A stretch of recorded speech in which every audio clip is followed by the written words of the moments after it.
Every night, I strain my ears to hear her voice. A faint and secretive voice from the other side of the wall.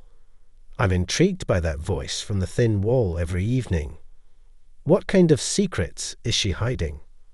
Ah, look, I can hear it faintly again. Tonight, I pressed my ear against the wall to listen to her secretive voice. My name is Chris, and I'm turning 28 this year. I work for an ID startup. I chose this company because I was impressed by the CEO who founded it. He started the company when he was in college. In no time, he rose to the top of the industry. Of course, he's good at his job, but I think his charismatic nature is what really draws people in. I would say that he is a people person. When the CEO convinces you of something, it's hard to resist. I looked up to him. Someday, I wanted to start my own company just like him and rule from the top. That was my goal. I've been working hard, and people inside the company think pretty highly of me. Even outside, a few folks recognize my name. I'm always grateful, because I feel the CEO favors and supports me. Then one day, the CEO personally called me in. I thought he had a new job for me, so I kept my spirits up before entering his office. After knocking, I heard his voice saying, "Come in." With a large window behind him, the CEO said, looking confident, "Chris, I have a job for you." He began without any preamble. "If it's something I can do, I'll give it my all." I replied. The CEO seemed pleased with my response. Of course, he probably never expected me to answer any differently. "I think everything's going just as he predicted." "I want you to get married," he said with a solid tone. I didn't expect any refusal. I doubt anyone in the company could stand up to the CEO when he's this determined. "Understood. Who's the woman?" I replied, trying to stay as calm as possible. The CEO then made a call to summon someone. Since it's an internal line, it means the woman is an employee at our company. I had a hunch at this point. There's been talk of a woman rumored to be the CEO's mistress within the company. Of course, the CEO is a married man. I'm just being used as a diversion. Excuse me. After a polite knock, the person who walked in was just who I had suspected. An accountant named Catherine. I believe she's about a year older than me. For an ID startup employee, she's quite plain and unremarkable. I can only recall having brief business-related conversations with her. "Chris has agreed to everything, Catherine. You'll marry Chris." The CEO's words Catherine quietly nodded. She looked at me, tilted her head slightly, and said, "Pleased to be working with you." I couldn't read anything from that expression. It wasn't emotionless, but I couldn't tell what she was thinking. That's how I ended up as a guy who won the CEO's mistress. After a secret office romance, I thought the fake marriage would be just about living together, but we actually got legally married. Couldn't fool the HR department. The CEO provided a new apartment and furnished it entirely for us. It's a marriage with all the bells and whistles. I've decided to keep it a secret from my parents for now. I'll just wing it. If they ever find out, it'll be just a year. They probably won't hear about it in my hometown, out of state. The CEO's order was to divorce after about 6 months to a year, probably when his wife's suspicions cleared up. It's a fake marriage, so we have separate rooms, no intimacy allowed, just like roommates. We didn't have a wedding ceremony, we just took photos. She looked surprisingly beautiful in her white dress, which was a shock. The thick glasses she usually wears were the problem. I didn't know her real face until we took the photos. On our first night as a married couple, she bowed her head to me slowly. "I'm truly sorry for all the trouble because of Jay and Sims. Please bear with it for a while. John is the CEO. His full name is Jonathan," I figured. So, The rumours about him having a mistress were true. All I could say was, "Oh, okay. If I can endure for half a year to a year, my promotion is guaranteed. But I wonder if she's promised something after that time. Does she intend to always live in the shadows?" Such deep thoughts crossed my mind, but I tried not to dwell on it. I didn't want to get too involved. On the third night of our fake marriage, I woke up in the middle of the night. The beer I had before bed made me thirsty. I left my room to get water from the fridge in the kitchen. The hallway was pitch dark and silent.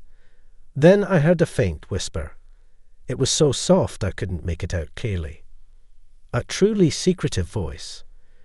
It took me a moment to realize it was Catherine's voice, because the voice was so unbelievably gentle, speaking softly with someone while occasionally laughing. "John, don't laugh too much or he'll wake up." It seemed Catherine was on the phone with the CEO. Currently, it's 2:30 in the morning. They sure seem like they're sneaking around. I tried my best to walk down the hallway without making any noise. I didn't want to rudely interrupt their moment. Playing the role of a husband in a fake marriage is no walk in the park. I sighed, dropped on caffeine and the CEO's whispered conversation through the thin wall. I know it's ethically wrong, but this has become a habit of mine. Catherine and I continued our fake marriage. We barely talk even when we're both home. It's not out of boredom, but I'd like to dip my toes into their secret world every now and then. Maybe I could find some weakness in the CEO. Information is power in this world. The more you know, the closer you are to winning. Tonight, the two of them started their whispered conversation again. Through the wall, I could hear Catherine's voice full of compassion. Of course, I couldn't hear the CEO's voice. However, her comforting words seemed to be constantly cheering him up. And they also healed me. "Are you okay? Are you tired? Are you eating properly?" Such simple and kind words. I wonder if he was trying to make her laugh, but she giggled quite a bit. Even though they were in a relationship, I never heard them say, "I love you." It was just her constantly worrying about him and cheering him up. It's a strange kind of affair. The change in our pretend marriage came about a month after our wedding. She figured out that I had been eavesdropping on our conversations with the CEO. Like always, after she said goodnight, she hung up the phone. I thought I could just go to bed. "Chris, we need to talk." Suddenly Catherine's voice echoed through the wall. I froze on the spot, not sure how to respond. I considered playing dead, but Saren delivered the coup de grace. "I know you're awake. Come out to the living room right now." It felt like she was negotiating with a hostage taker. I gave in, leaving my room for the living room. Catherine followed shortly after. I braced myself for confrontation, ready to apologize. I looked up but was momentarily stunned, caught off guard. I forgot my apology and just stared. She was wearing what seemed to be her high school tracksuit, an emblem and a name embroidered on the matching top and bottoms. And she was wearing even thicker black rim glasses than she had during the day. It was quite a surprising look. After their intimate conversations, I was expecting something more seductive, but this had zero appeal. In front of me flabbergasted me. Catherine quickly brewed some tea for us. "Eavesdropping is not acceptable. It's against the rules, isn't it?" I was accused, and it irked me. Breaking the rules. A fake marriage is also breaking the rules. Hell, having an affair might as well be breaking the rules. To hear breaking the rules from your lips, Catherine, you sure can say that with a straight face. I intended to apologize, but ended up making a sharp retort. I guess the stress of this fake marriage had been building up. It's not entirely Catherine's fault, but I felt like all the blame was on her. I greatly admire the CEO. The CEO is not at fault. I'm well aware. This is a biased opinion. I follow my own rules, she said so firmly that I was left speechless. She gestured for me to sit on the living room couch.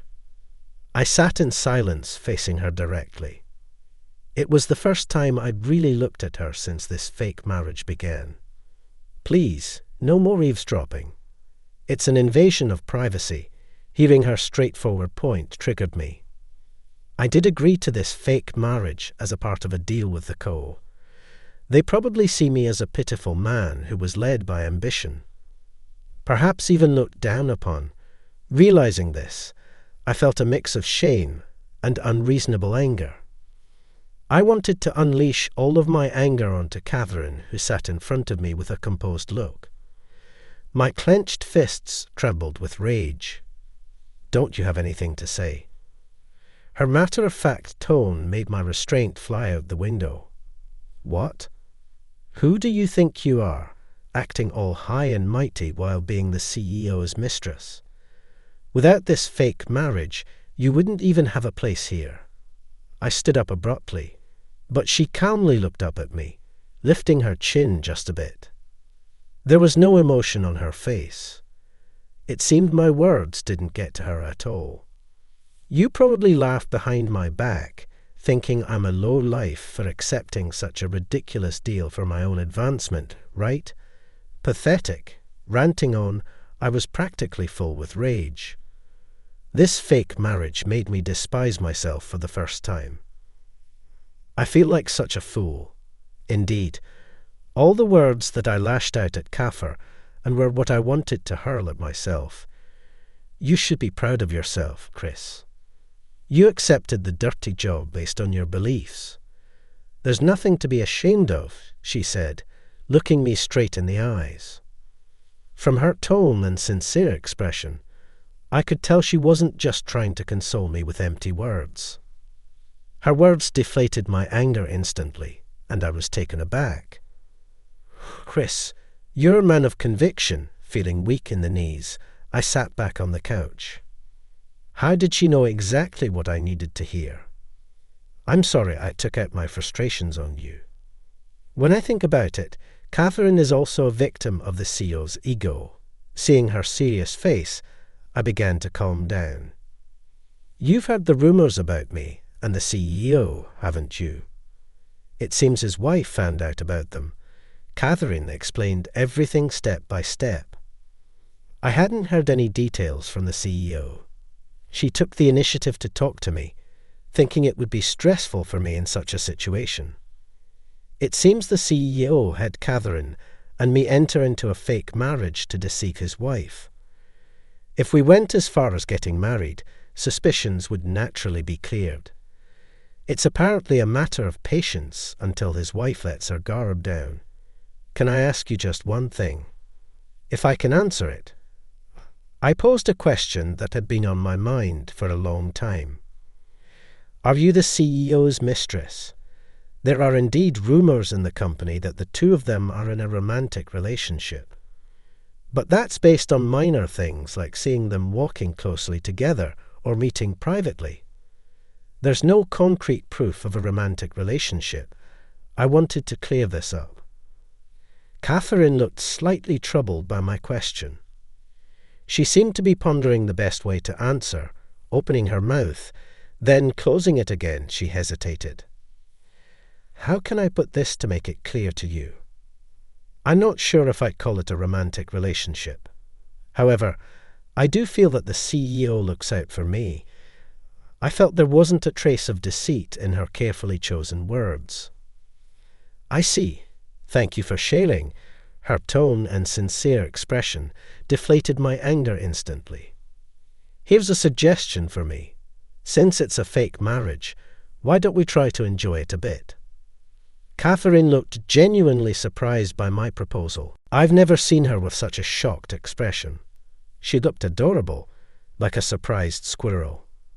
Oh, I don't mean it in a weird way. I'm talking about enjoying our 10 years of married life. It'd be tough to keep using formal language with each other for 6 months, especially since we worked together. Being distant might come off as odd, don't you think? Catherine listened to me with a tilted head.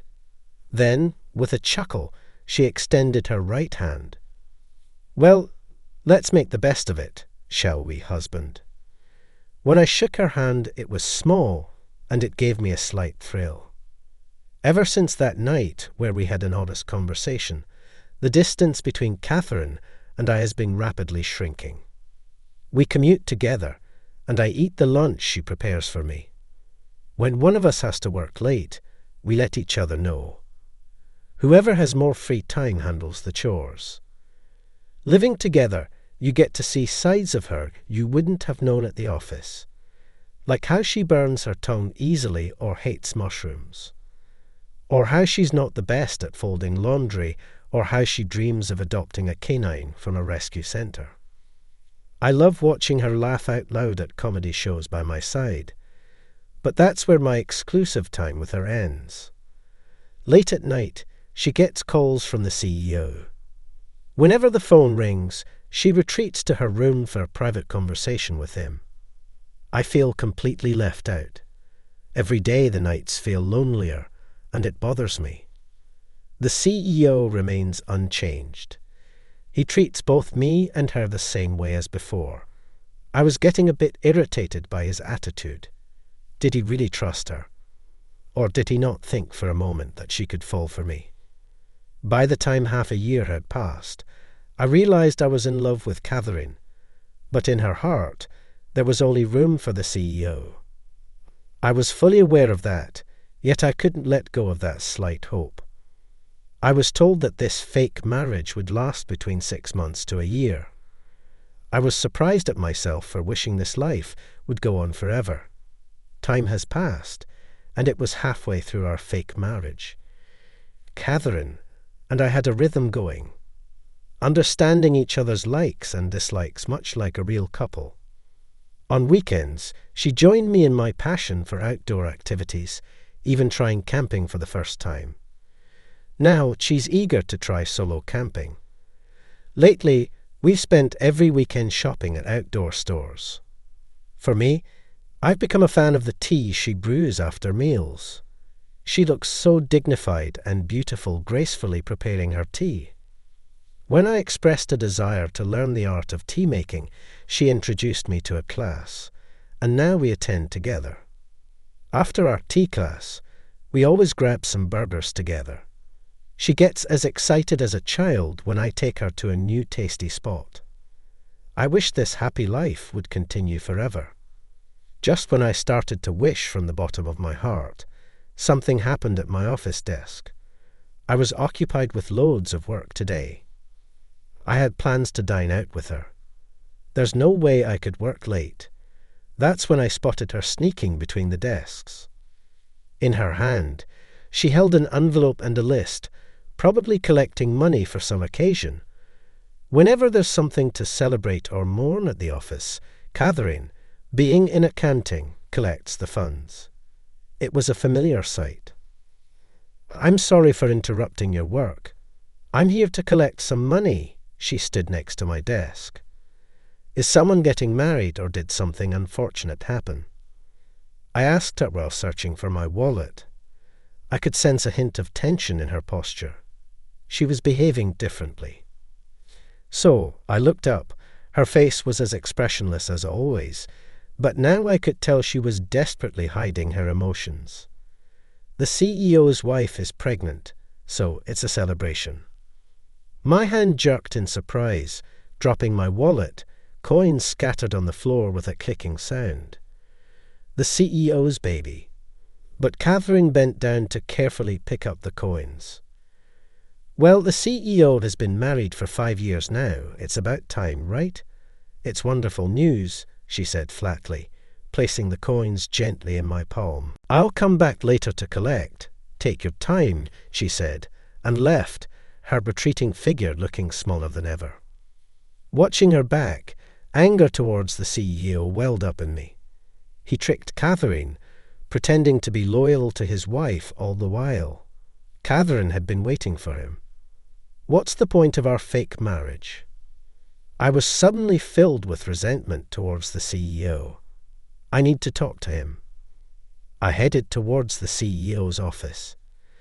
Just as I was about to knock, the CEO's secretary opened the door. He looked surprised and said, "Perfect timing." Apparently he was about to call me. Nodding to the secretary, I entered the CEO's office. The CEO seemed just as I remembered him, recognizing me. He gestured for me to come closer. "You've worked hard till now. I've arranged the position you wanted. The fake marriage is over," he said. Then he handed me something, a name tag with a new title on it. Among my colleagues, it was an unbelievably rapid promotion. It was everything I had aimed for since joining the company. "Aren't you going to be more excited? Now you can finally date freely. Plus, with this position, you'll have your pick of the ladies, right?"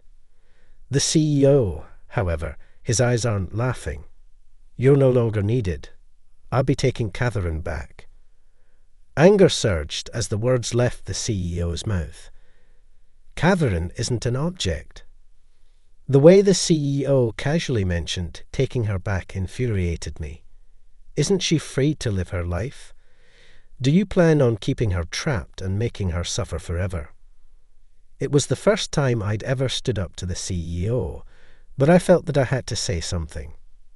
Pretty noble words coming from a guy who faked a marriage for a position. The CEO laughed sarcastically, looking at me with disdain. I might have been intimidated before, but not now. I took a deep breath, steadying myself. "I don't need this position because I have no intention of divorcing her. She's already my wife," I blurted out, staring down the CEO. The CEO frowned in displeasure. "Who do you think you are? You think you're in this position by yourself and that you can have Catherine. Get over yourself." The CEO yelled at me. The usually composed CEO was yelling. "If you want divorce, you are fired. Can you really give up the position you wanted so desperately? You've always been so ambitious." The CEO and I locked eyes, tension filling the room.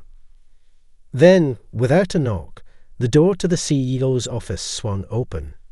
"John, don't my feelings matter to you?" It was Catherine. Her face wasn't its usual expressionless self. Her face crumpled, tears shimmering in her eyes. "Catherine, could it be you too?" The CEO's voice hardened at Catherine's expression. "I want divorce. I no longer need your protection, John.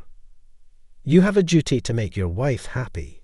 With that, she turned and gave me a smile. I was taken aback and speechless. It was the first time I heard her true feelings. Chris respects my freedom. He teaches me new things and tries to share the same view as me. I don't want to wait any more for what's to be given. The CEO, after hearing her words, slumped into his chair and held his head. "What did I do wrong? You said you wanted me to wait, so I did without laying a hand on you. I even proposed a fake marriage to protect you. What did I do wrong? Are you abandoning me too?" She seemed to chew on the CEO's groaning words. "John, you have to realize I'm just a convenient little sister figure for you, right? It's also hard for me to continue deceiving you with kind gestures." The CEO looked up at her, his eyes resembling those of a forsaken child. She wore a compassionate smile. "I will become Chris's wife, a real wife, through sickness and old age, always together." She smiled, and I nodded strongly. Our hands clenched tightly, hers responding with a gentle squeeze. "Thank you for everything, CEO." I bowed to the man I'd always admired. "Both of you, get out. Don't show your faces again. Leave the apartment as soon as possible." Energetically, we replied, "Sure," as we exited his office. Catherine and I then resigned together and quickly moved out of the apartment. "I'm glad that it was you that I married for the fake marriage," she said, this as we left the building. "Let's look forward to starting today." "The pleasure is all mine, my sweetie," she whispered into my ear, making me jump. I blushed, covering my ears, and Catherine burst into laughter. It seems Catherine always had the upper hand. I had a feeling I'd be under her thumb, but I thought it would be fun. As long as I'm with her, I may have lost the career success I dreamed of, but I gained something much more precious. I believe I'm the real winner in life. I will make you happy no matter what, I told her earnestly. She laughed and said, "I'm counting on it. I'm willing to bet my entire life on meeting her expectations."